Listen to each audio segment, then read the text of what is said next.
balance yourself. All of them tried to balance you, gave you a method of moderation. For what is this moderation? Is for the ascent.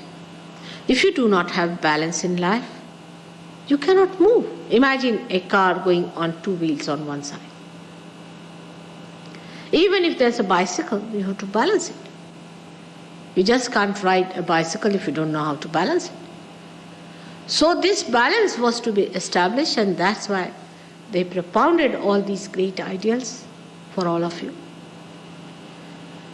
And all this is for your ascent and not to be just settled down with that balance. You have to ascend, and that ascent is now very simple and easy because the time has come. As I told you yesterday, on the tree of life, there were very, very few flowers to begin with. But today, at the blossom time, there are so many seekers. A special category, the flowers as they call it. They are flowers, no doubt. When they called them flowers, it was true they were flowers. But they went into wrong direction. They were definitely flowers to become fruits. And they will. God willing, all of them will have to become the fruits. May God bless you. I always ask people to ask me questions. But that doesn't mean that you should go on taking time unnecessarily. And also, mentally, I can just satisfy you up to a point. Because the mind cannot cross the barriers. It has to be triggered into a space of thoughtless awareness. And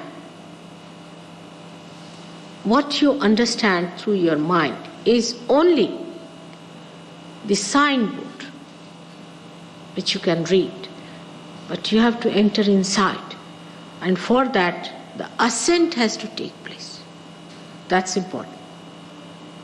The other day in the university, there was only one person who asked many questions. And he was the one who didn't ascend.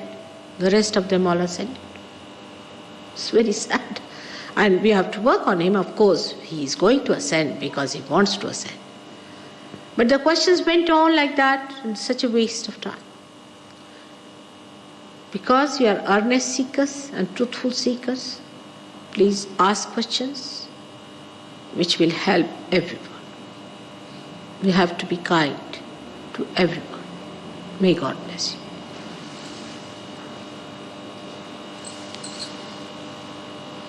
Have some water, Douglas, if possible.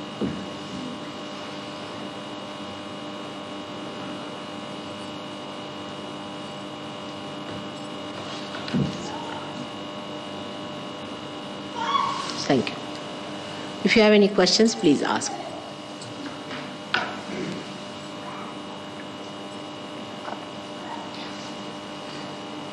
Yes? Can I ask you, is it dangerous to split the mental and the thought? There is no thought at all. Can you tell me what he's saying is?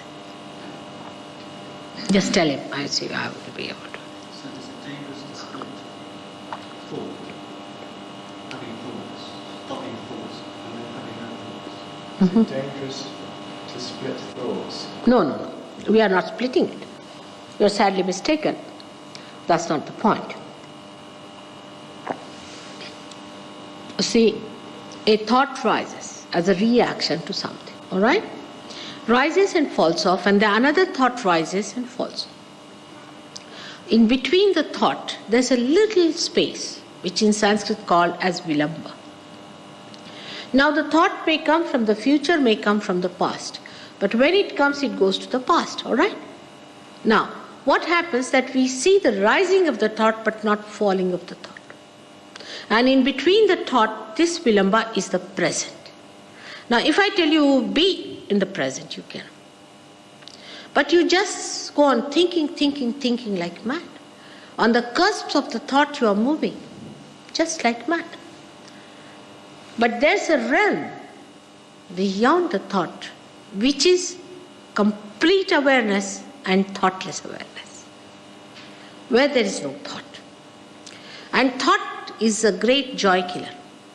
I'll tell you how. For example, you are seeing these flowers now. I am also seeing them. Now I am seeing it thoughtlessly, you are seeing it with thought. So the thought arises from what shop she must have bought, how much it must have cost, because thought is not joy. But I am just looking at it without thinking. The complete creation of this, all the joy that is put into these, all the joy that has been created by putting it into this kind of a style, all that is silent is just entering into my being and giving me that peace and the joy for which it was created. Is a barrier. Actually, thought is always a barrier. But when you go beyond thought, it doesn't mean that you cannot think, but you become a master. If you want, you can think. If you don't want, you cannot think. But you are not driven by your thoughts. You see my point? It's like the thought is riding you, now you ride the thoughts. Can you prevent thinking? Can you? Can you prevent thinking? Yes. If you want, you can just sit silently, in your silence enjoying it. If you want, you can think. But after that, whatever you think has a special quality. Because that thought that comes to you after your realization is guided, enlightened by your spirit. Say a thought comes to you. For example, you are sitting here and you see something in the darkness and you think this is a serpent. For example, you might think, you see, thinking anything is possible. There's no control. So you think it is a serpent going and you're frightened of it and you try to save yourself. But supposing there is light, then the same thought tells you, no, it's not. It's just a rope lying there. With enlightenment, the same thought has a special quality. Because you see it in all its dimensions and understand what does that mean. What it is like. What is the absolute value of particular thought is. And you just give up. Whatever is not right, you just give up. Whatever is right, you accept.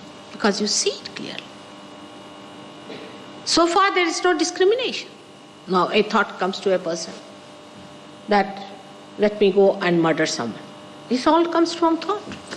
Because I hate that person, I must murder that person, all right? It's all hatred working. Now you go with that thought somewhere and you murder that person. And then after the violence, the whole thing, the face changes and becomes so nervous and everything starts. First thought takes you down there, you kill the person, and the second thought comes you and makes you, oh God, what have I done? Both are wrong. But if you are a realized soul, first of all, you will not hate anyone. There are ways of neutralizing the hatred inside you. And neutralizing even the hatred of the person who hates you. Love's powers we have never known before. We only know the power of hatred. You see, the way we are producing MX and this and that is nothing. It's based on hatred and fear. If these people get realization, I don't know if they'll ever get it. They won't produce all these horrible things which is making everyone shudder. We have never used the power of love so far. But that you cannot do it unless and until you have felt it after realization.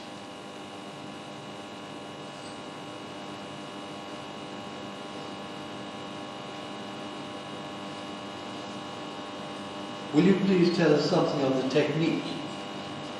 Yes, I will tell you. Technique.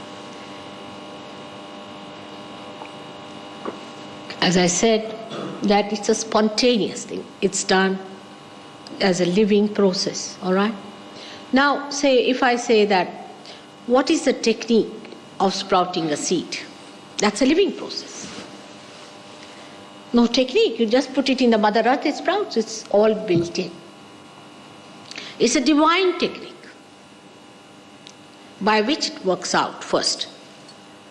But then you become the master of the technique yourself. Then you can do it. Because you enter into a new realm where you have the divine power by which you can do it yourself, you can maneuver it. But how you get your realization is through the spontaneous process. And a very simple process is like this: a candle which is enlightened can enlighten another light. If the candle is there and if the candle is in order. But this candle, if it's a realized soul, that it can also correct through its techniques, which you have to learn. Through its technique, it can also correct the other candle which is not yet enlightened, and then can enlighten. It can do everything. But the technique of that is to be understood very easily, because you become a collectively conscious personality. You become, again I say you become another personality. Like an egg becomes a bird. That's how you become.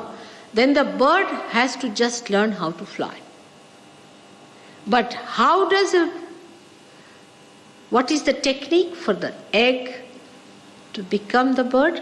Is just to be put in the warmth of the mother hen. No technique, it's all built in. That's the divine technique. But then you learn the divine technique yourself, how to do it. All right? So then once you are realized by a very simple method, which is our job first of all, the job of the realized souls, like the enlightened light.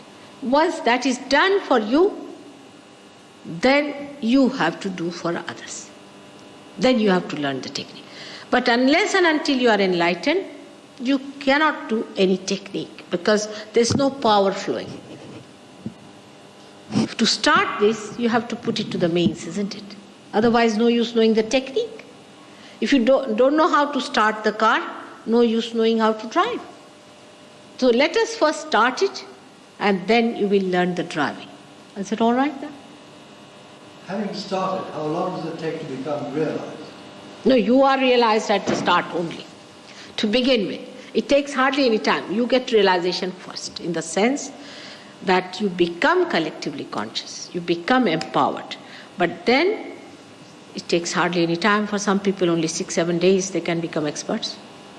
That's all. That's sufficient. Some people take some time, but depending on what obstructions you have in your centers. If your centers are obstructed, then it takes a little more time.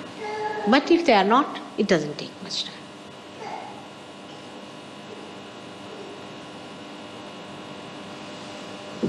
You become automatically endowed with that technique. Now here we have at least 50% who are Sahajogis. We call them Sahajogis once they become expert. Before that, not. At least 50% people sitting here are that. They're just like you, but there's a difference. If you see their faces are glowing, you won't find any pimples or anything on their faces. Very soft skin, young looking, fresh, eyes are sparkling. They are over here. And that's how you become. You become the masters of yourself, because you become the spirit. And spirit is the master because it guides you. All right? We'll work it out.